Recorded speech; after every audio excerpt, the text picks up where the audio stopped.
It's the beginning of a new year, and for many in the personal growth arena, this means it's vision board time. Many people make a vision board at the beginning of each year or at the beginning of a semester or in the fall to help them attain their goals more efficiently. If you're like us, you might have wondered if vision boards are biblical at all. You might have wondered if Christians should make a vision board, or is it simply a New Age practice that we should stay away from? In this episode, we'll look at all four corners of the subject of vision boards. We're going to dig deeper into the subject to see if God condemns it, condones it, or perhaps understand that this is just one more tool for us to go further in expanding the kingdom. One thing is for sure, we will dispel the myth that this is just a New Age sham. Are you ready? Let's dig deeper.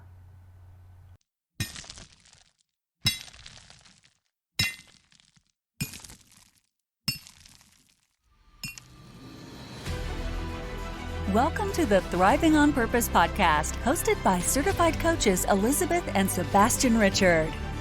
Elizabeth is a Christian life and leadership coach, branding consultant, and busy mompreneur. Sebastian is a Christian speaker, Bible teacher, author, and leadership expert. Together, they help today's committed believers to dig deeper in their knowledge and walk with God in order for them to grow and climb higher in life and leadership. If you want to dig even deeper, make sure to visit thrivingonpurpose.com for more free resources and content.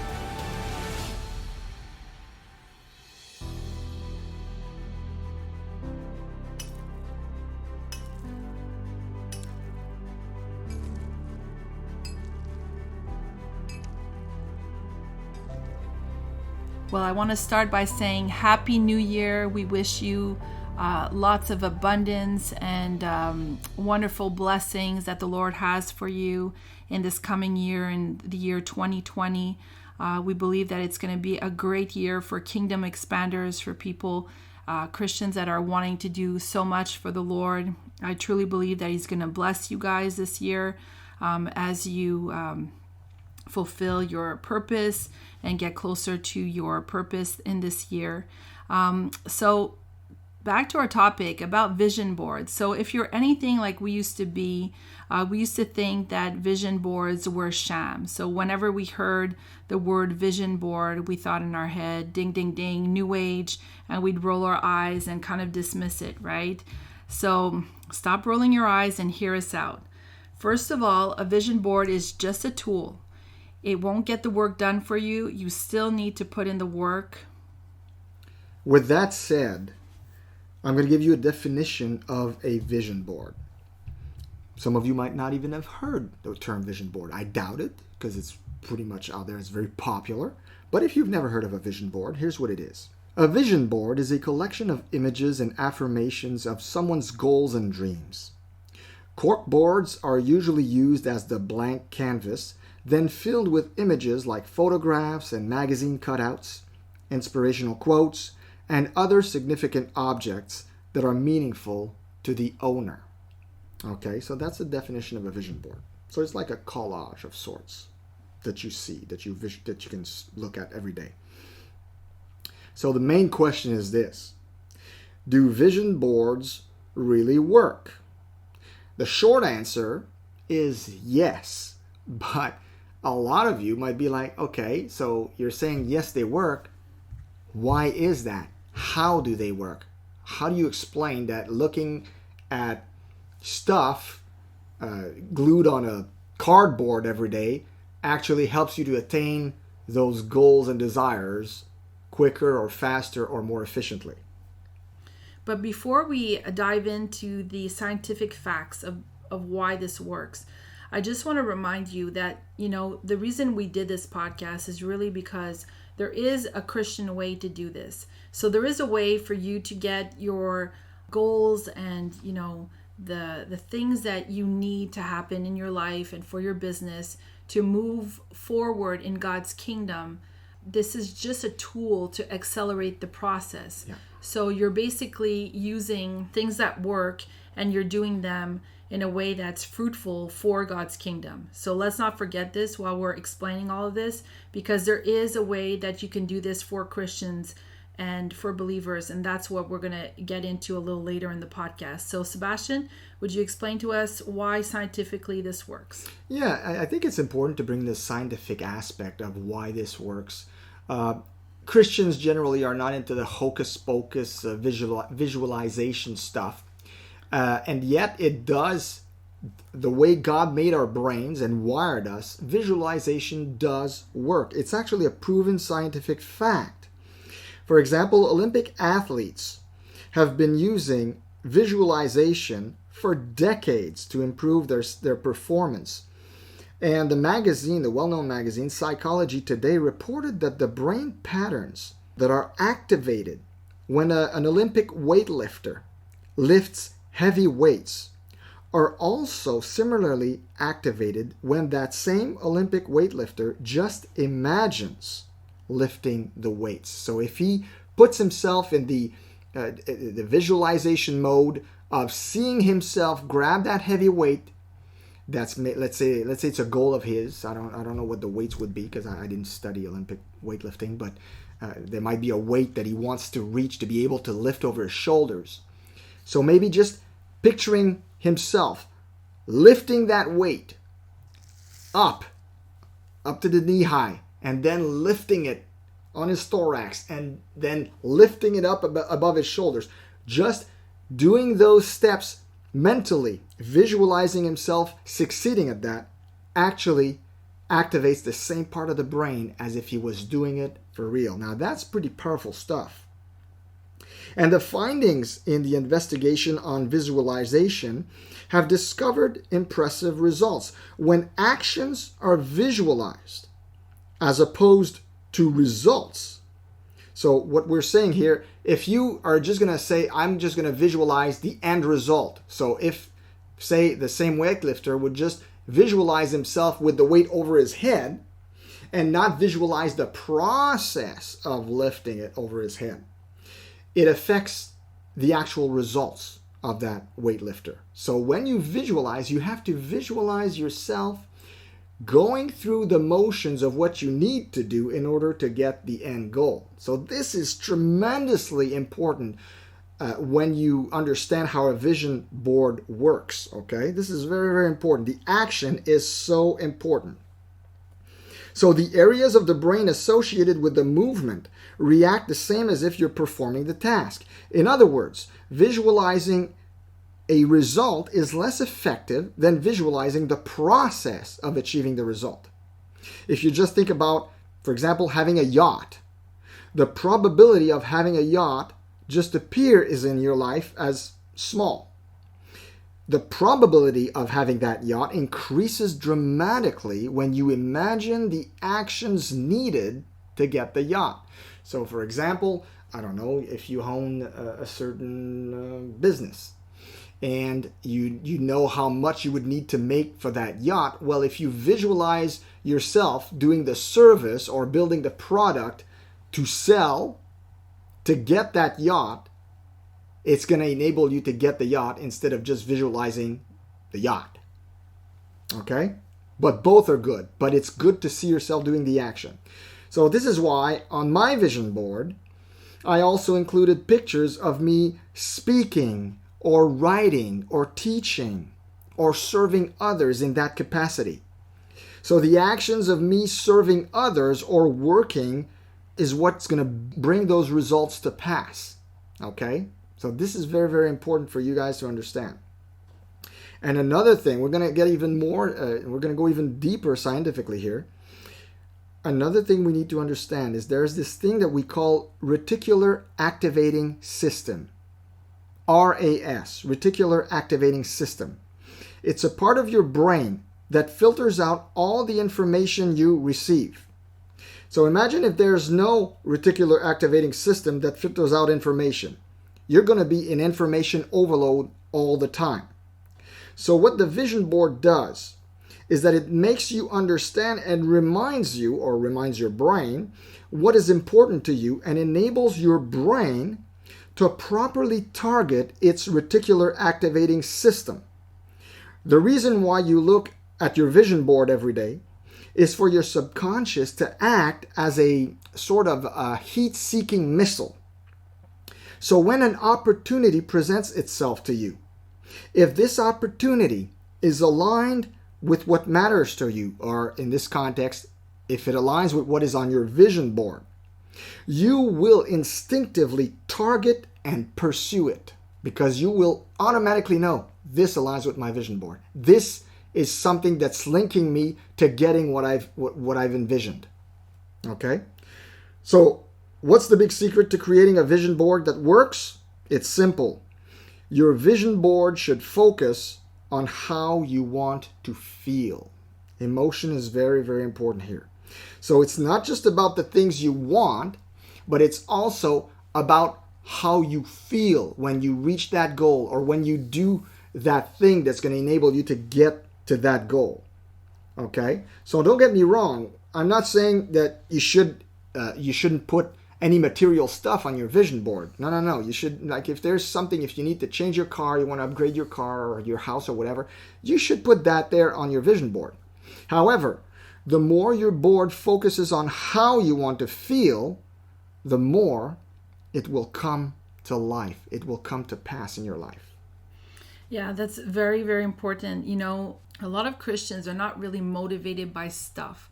We're motivated by things that we need, when it's based on a need, but, we're not the type of people that are very big into materialistic stuff. So, for example, if you already have a nice car, most Christians are not really prone to saying, well, I'm going to get this Porsche or this Mustang that I don't really need. Exactly. We usually know that we can do better things with our money to help others. And I'm not saying it's wrong if you absolutely want one, but I'm just saying, we're smart enough in general to focus on what's important, And for me, I did do some of what Sebastian said on my vision board. But I also, since I'm a mom, and I did talk to my kids about different things that we were going to do as a family when we reach a certain level of income, that we feel that it's appropriate to, let's say, go on a certain trip or a certain thing. And, we discuss these things together as a family because they are included in our business. They're a very big part of our business and what we do to help Christians and believers. And sometimes they have to, sacrifice some mommy daddy time or, on the weekends or this and that. Like there's little times that we have to carve out. So we have to give them little incentives. And so the long-term goal is something that I had promised them. And so I put that something on my vision board. And for me, it's a reminder not of the activity or the vacation. It's more of what I had promised them that we do together as a family. So for me, that drives me more than if I would just say, I'm just going to take this trip that I've always wanted to go at whatever place. For me, that's not going to be a motivating factor for a very long time. Also, when things happen, life gets busy and whatnot, you kind of forget about these things, but your kids don't forget them, right?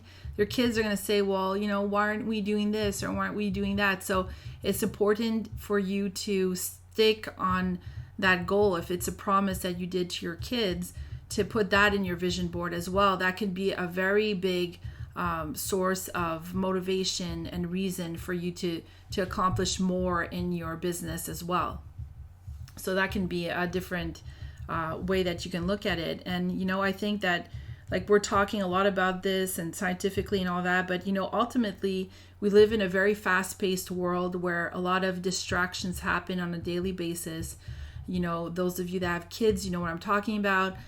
There's all kinds of things that can distract you. And I think that this is a really powerful tool for you to have in your office where you can look at and be reminded of the things that are important to you, because you do know, the things that God wants you to become, and you do know the things that you need to accomplish in your business. So all of these things, by looking at them visually, has a greater impact to remind you, oh, that's why I'm getting up so early to do this. That's why I'm working longer hours, because this is the end goal. You're constantly reminded, and that's why it helps you to focus and keeps you on track. Amen to that. Ultimately, what you want is for your vision board to serve you. It's a powerful tool.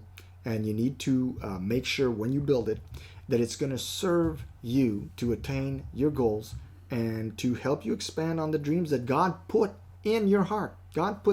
He puts dreams and visions in our hearts. And that vision board should reflect that. So it should serve that. Always keep this in mind. Vision boards without properly directed actions are simply delusion boards. Mm-hmm.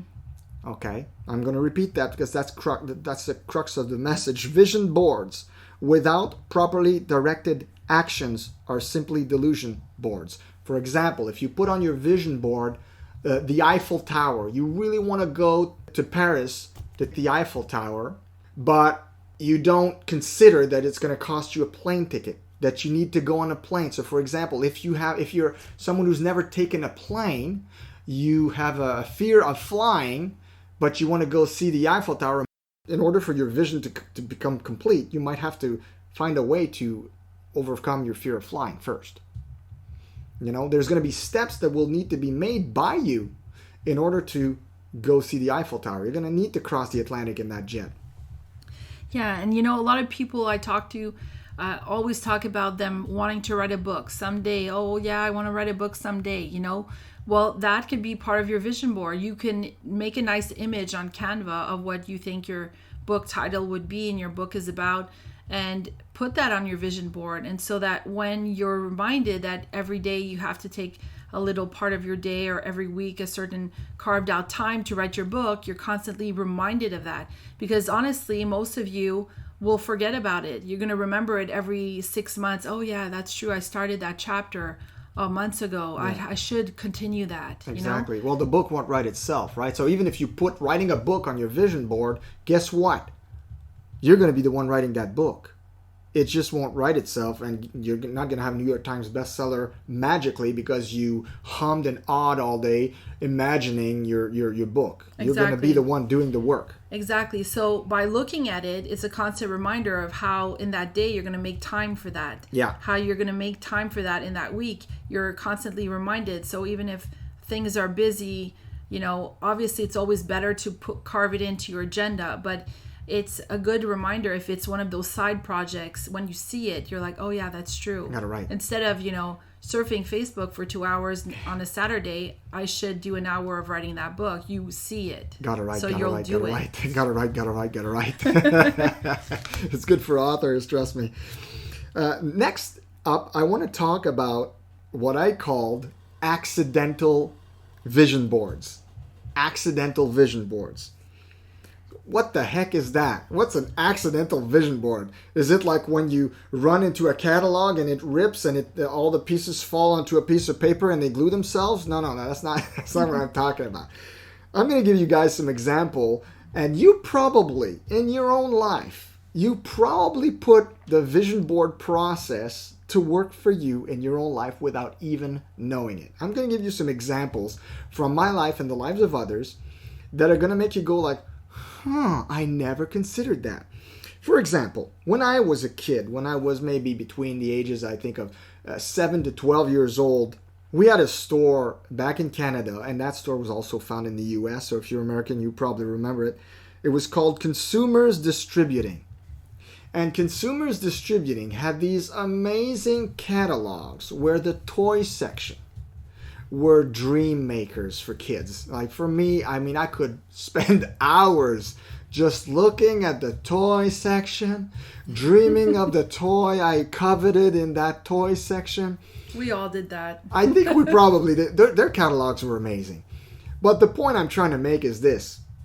Without knowing it, by looking at that catalog every week and dreaming about holding those toys, having those toys. I didn't know it at the time, but I was actually putting into practice a vision board. My vision board was the pages of that catalog, and I visualized those toys in my hands, in my room, me playing with them. What would I do if I had those toys? I kept dreaming about it day and day and always thinking about it. Eventually, these toys, and I remember exactly the toys that made me dream so much, I got them. Some took longer than others, but I eventually got all of those toys. they came into my life. So it worked for that.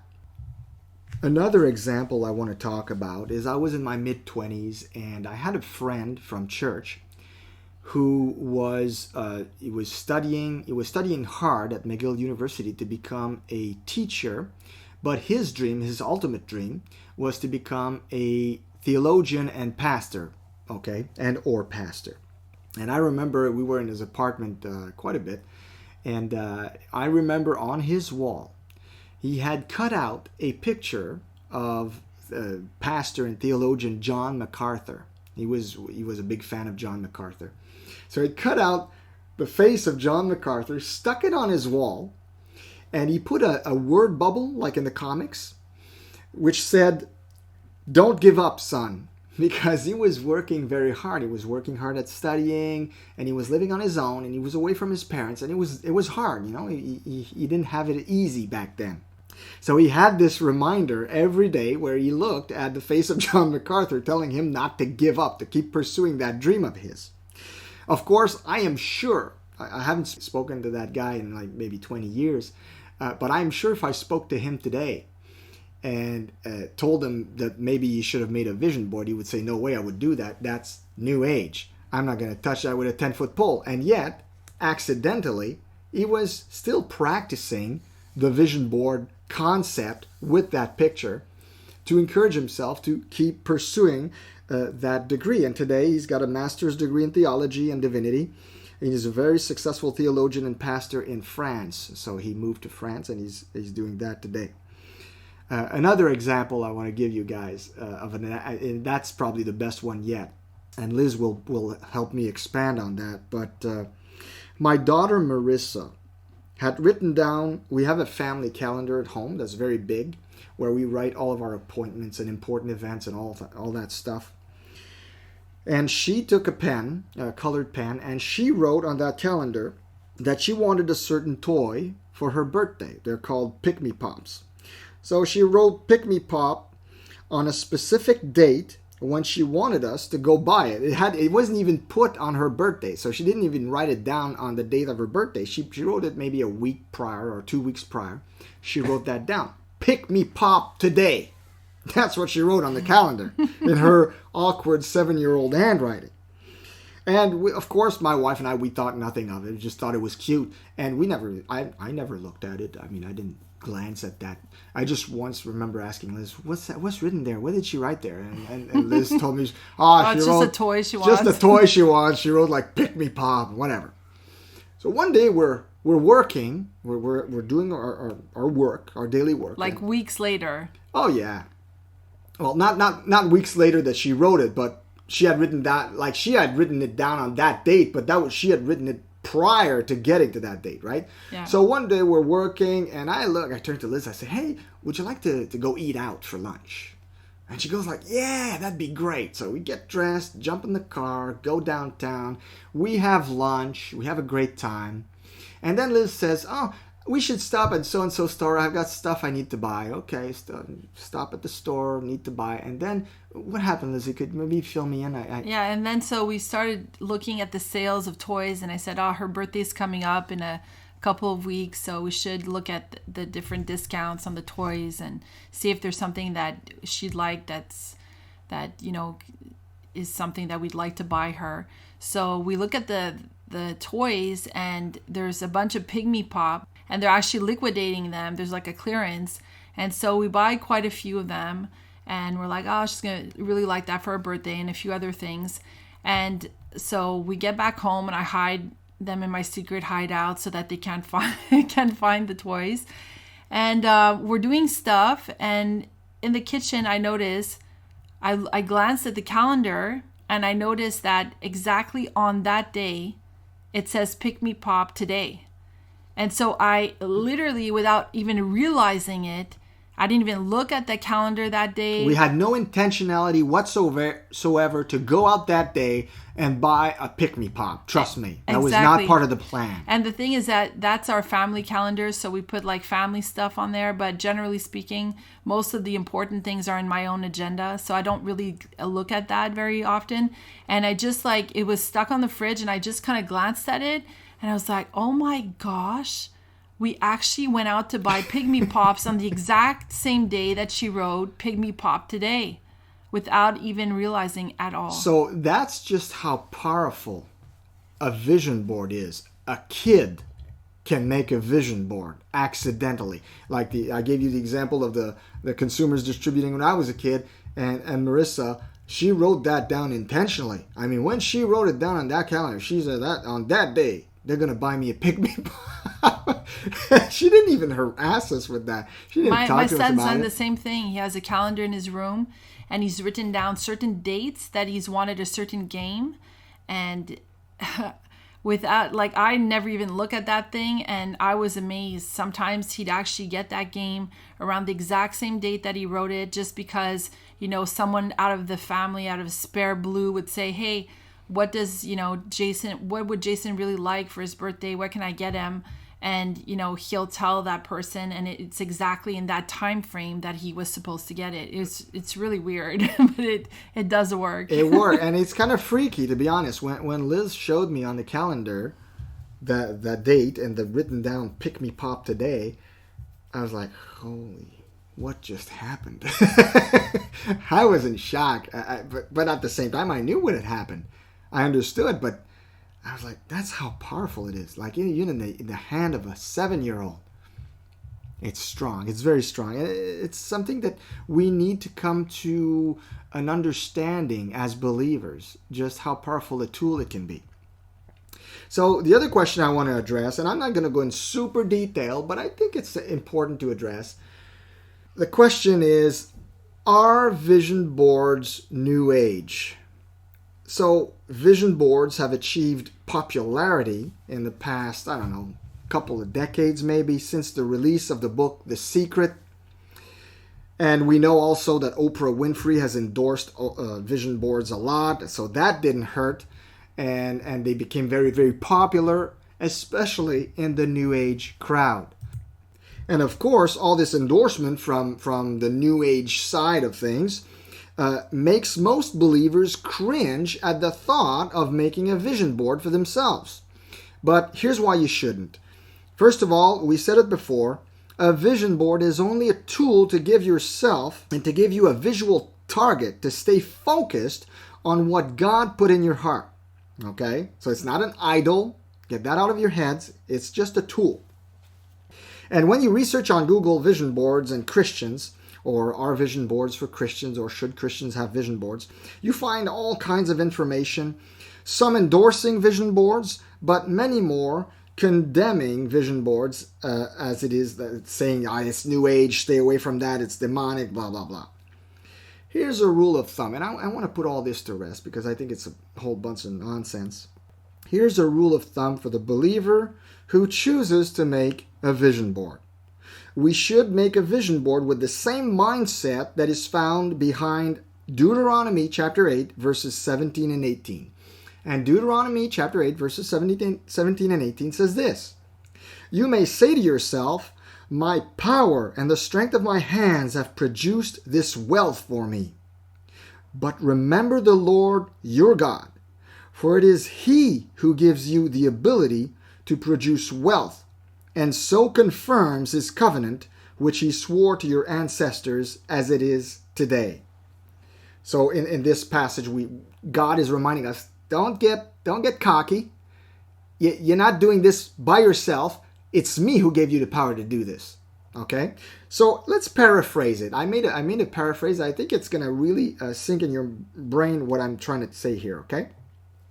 So if we paraphrase this passage concerning vision boards, it could say this: You may say to yourself, my power and the strength of my vision board have produced this wealth for me.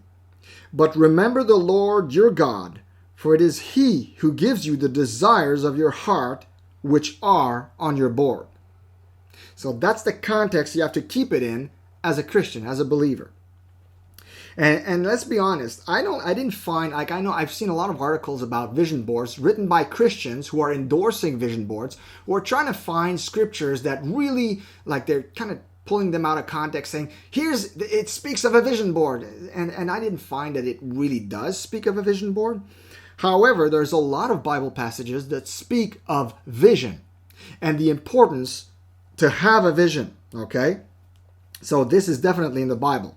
And the first such Bible verse that comes to mind is Proverbs 29:18, which tells us, and it's a popular verse, where there is no vision, the people perish. So obviously, it is extremely important for a believer who is a kingdom expander to have a vision for their lives, okay? And there's another verse that is widely used by Christian vision board enthusiasts, and it's Habakkuk chapter 2, verse 2, that says, "Then the Lord answered me and said, record the vision and inscribe it on tablets, that the one who reads it may run." Now, obviously, there's a whole context to that verse, but it's interesting to note that the Lord said, record the vision. I think that's very interesting. Record the vision. And the word vision here in Hebrew is shazon. Shazon. And it carries the meaning of a dream. Okay? A dream, a leading of the heart, a revelation, or a word from God's heart to your heart. And the word record used in that passage comes from a word that means to write. But that same word also can mean to draw, to sew, to bind together, to describe, to inscribe, to write down, or to register. So I find that very interesting about that passage in Habakkuk chapter 2.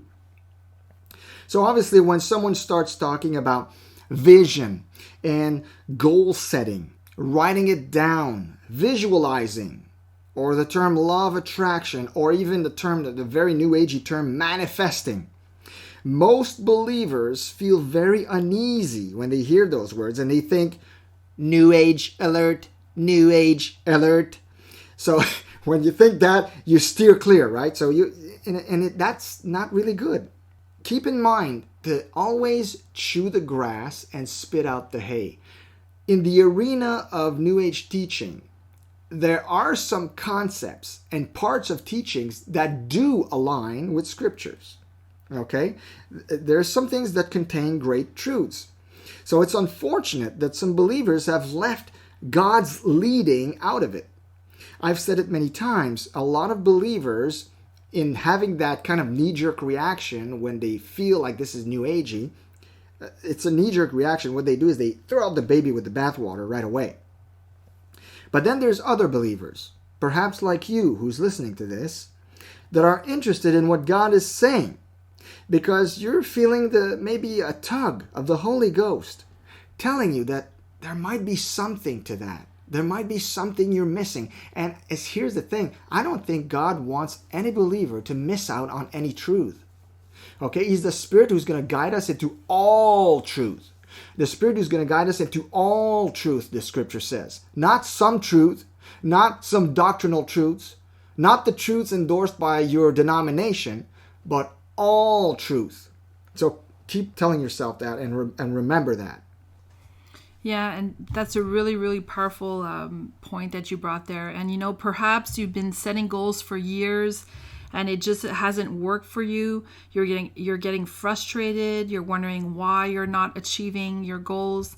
And, I know it could be frustrating sometimes. Your heart is in the right place. You want to add value to people. You want to be a servant leader, and you're just not seeing the results that you want to see.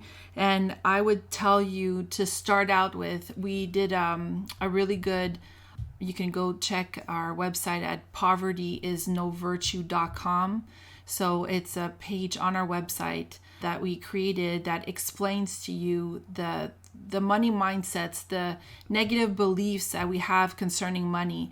And, all of that has to be solved. All of that has to be, you have to get to the bottom of those beliefs and see that money is just a barter system, that it's just a tool that you need to advance in God's kingdom. And once you understand those fundamental points that we mention in that short teaching, you're going to understand that it's not wrong to have these wants and to have these needs to grow your business, or to better things for your family, or to better things for your church, or for whatever mission, whatever God has put on your heart. So you need to go through that. It's povertyisnovirtue.com.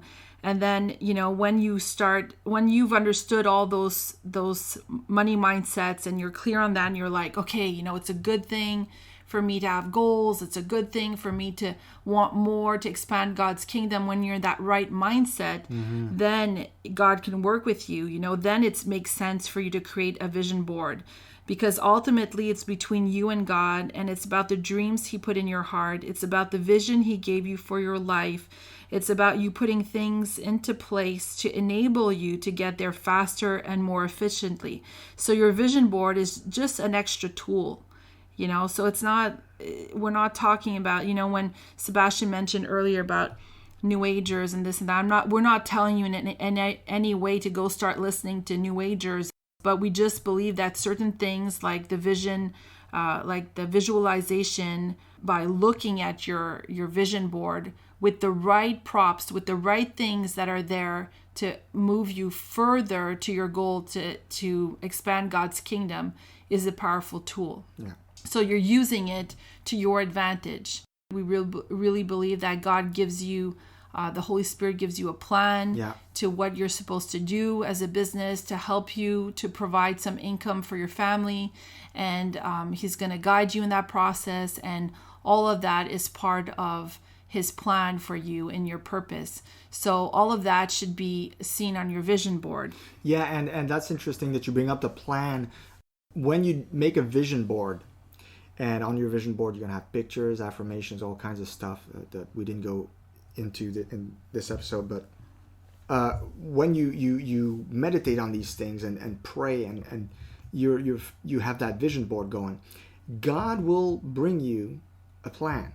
He will give you thoughts, ideas that are plans to get. So in other words, your brain He will work your brain basically. He will work your heart and your brain to align with that vision board. But oftentimes we're going to put something on our vision board and we have no idea how we're going to get there. It could be anything, right? It could be, meeting someone that you've been wanting to meet for a long time, and you live 3 countries apart, and you're like, how am I ever going to meet such and such a person? And you have no clue. But sometimes when you do that, when you put that on your vision board, God will bring it to pass by giving you a plan. And unless you implement the plan, unless you do the actions, that's why I was talking about the actions. When that plan comes, you have to act on it. And that's going to enable you to reach your goal that's on your vision board. So for example, if it's meeting a certain person, well, it might be that God's going to give you if you're a speaker, you might have a speaking opportunity in that particular country. And the first thing you're going to have to do is say, yes to the opportunity. Then you're going to go by plane to give your speech. And you're going to learn that in the same hotel, there's another event taking place where that particular person you wanted to meet is actually holding a conference. Yeah, and all of a sudden, whatever was on that vision board for the last couple of years becomes a reality in your life. So it doesn't come, it's not clear cut. So when you put, let's say I want to meet so-and-so person, they're not going to come ringing your doorbell and say, here I am, you lucky you. It's going to be more like through a process and a plan, a domino effect. But you have to be open to that plan and open to implementing the action to just obey the voice of the Holy Ghost, and you're going to see amazing things happen in your life. Yeah, and it can't be like something super far-fetched either. I mean, I think it's important to dream big, but to kind of be realistic, and it has to always align with the tools and purpose that God has called you to do. For some of you that are listening that are pastors, well, your church is too small to hold all the people that you have. And for you, your vision that God has called you is for a bigger church, for a bigger establishment. And you're thinking, well, how is that going to happen? It doesn't matter. You put a picture of a bigger church on your vision board and maybe some faces of people in your congregation in that church, and God will show you a plan of how that's going to come to pass. It Yeah. might take a little while, but he will show you if that's his, if that's what's supposed to happen. And, it's all about expanding God's kingdom. He wants growth. He wants abundance for your life and for your congregation. And it might be your business. Maybe, right now you have a nice team of people in your business and you would like it to grow exponentially. You want to touch people's lives. You want to help people financially. And so you can make a picture of that team. What does that team look like? How many people are in that team? And put a fictional image. It doesn't matter, but try to picture it, because sometimes it's so abstract in our heads that we end up aiming so low in our goals and not seeking that plan to make that happen because we're not seeing it, and that's the power of doing that. And it takes time. It's like, there's a process into that. And that's why we created a workshop for you guys to simplify the process, because we realized that, by tweaking it every year and by doing different things, how it was changing. And we're looking at the content out there online, which is very, very basic. And it's, not something that a Christian could really use to make a proper vision board for a believer. So we created the workshop, vision board workshop for Christians. It's going to be available in the next couple of weeks, probably like sooner than later. It's not going to take too long for us to process this. It's already in the works. So you're going to be able to get access to that workshop. We're going to put a sign-up form in the show notes of this podcast episode. So you can go to thrivingonpurpose.com and click on the episode Vision Boards for Christians, which is episode 70. And on the bottom of the show notes, you'll see a sign-up form. So you just put in your name and email in there, and then we'll send you a notification when the workshop is ready. It won't be expensive. It's like $10 for the workshop. You're going to have access to video of us explaining all the types of questions we asked ourselves. We went into detail to show you all the keys that go into this, how it intertwines in our purpose, because it's not only about material wants, it's about more than that if you want it to be effective. Yeah, there's many components to a vision board that you need to consider if it's going to be effective. And we're going to go through all of those during the workshop. So basically what we gave you today is information about vision boards, how they work. But now in that workshop, we're going to get down to the real fun part. It's the fun part, really, where you're going to get to build that vision board, where you're going to really ask yourself the right questions to know what to put on that board that's going to work for you. Yeah, and that's the fun stuff. Exactly. That's the fun part. And you're going to realize that you're going to get to know yourself in a different way, because, sometimes we say we want a certain thing or we want to do a certain thing for God, but when it's time to really visualize what that looks like, it's a whole process. So you're going to get to know yourself better, have clarity on your goals and where you're going in this year, 2020. And this is going to be a workshop, that's timeless. These principles are timeless. These questions are timeless. So invite your friends to that as well, to sign up for that. They're going to enjoy it as well. And we'll also have a guide, like a checklist, where you're going to be able to print out and really go through those questions and fill out that information and then process that and say to yourself, okay, what picture looks like aligns with what it is, that I'm working towards. And we're also going to show you how to create, to go with your vision board, your very own purpose statement. And I'm not going to say more, but you're going to see that a purpose statement is kind of like the other wing of the vision board. That's really going to help you align even better and have an even more powerful than the traditional vision boards that are out there. You're going to have something that has tremendous value and impact in your own life, great tools that are going to work together for your good. And that's what the thing is, right? Paul Martinelli says this oftentimes, as I've heard this question before, it's like, well, what do I do with my vision board if I find it, in other words, if your vision board doesn't bring you any more joy, if it doesn't bring you a smile to your face every time you look at it, take your vision board to the backyard, shoot it in the head, bury it, and make a new vision board. Or you can just edit, take off some stuff that you put on it and replace it with other stuff that you feel is more like, oh, I've been thinking more about so-and-so instead of so-and-so. So I'm just going to paste that on it instead. So vision boards are not, we say in French, coulé dans le béton. How do we say this? Yeah, they're not a permanent fixture. They always evolve alongside with you, because guess what? Your vision is going to, as you get closer to it by walking with God, things change. The way you see things change. What you desire changes. Yeah, and so we're going to explain to you exactly the process and how that evolves and changes, because there is a process and there are positive outcomes that are going to happen, because this is an effective way of doing it. Because of the purpose statement, all of that aligns together and you're going to have results. And because of that, we're going to explain to you another process, something that we add on to that really makes it a blessing. And it's really a beautiful way to acknowledge God's goodness and the abundance that He does provide in your life.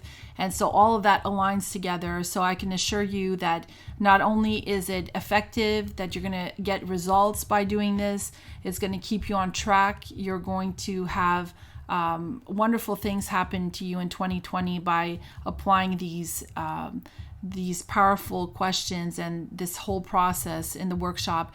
And it's not super time consuming. It's not something that's going to take you forever to get through. It's very hands-on, practical. And so you'll be able to put this into practice as soon as possible by following us with the steps in the workshop. So I encourage you to look for that. So all you need to do is go to episode 70, Vision Boards for Christians, and sign up on the form, and we'll notify you when it's available. So we hope that this clarified the question for you: is vision boards, are they for Christians? I hope that you understood the whole teaching of how this is a powerful tool for you and not against you, and that it is not an ungodly practice. If it's done the right way, it's very effective for believers. And what I love about vision boards is it's a really, really great self-accountability tool. Because whenever you look at your vision board, you're, like Liz said earlier, you're reminded of what you should be doing. Yeah. So it's a great way to keep yourself accountable. And you'll see in this workshop, it's also a very good, we're going to use it in a way that you're going to be able to apply gratitude to it, and use these things to be a testimony to what God is doing in your life. So there are powerful, powerful ways for you to use the abundance and the answers to prayer and the answers to your goals and all that to show even unbelievers how God does answer those visions and those goals that you have for yourself. So we're going to get into all that great stuff. So we hope that you enjoyed it. If it blessed you, please share it with other believers. We know that it's going to help other Christians in the coming year. So be blessed. And thrive on in 2020. For more free resources and content, make sure to visit thrivingonpurpose.com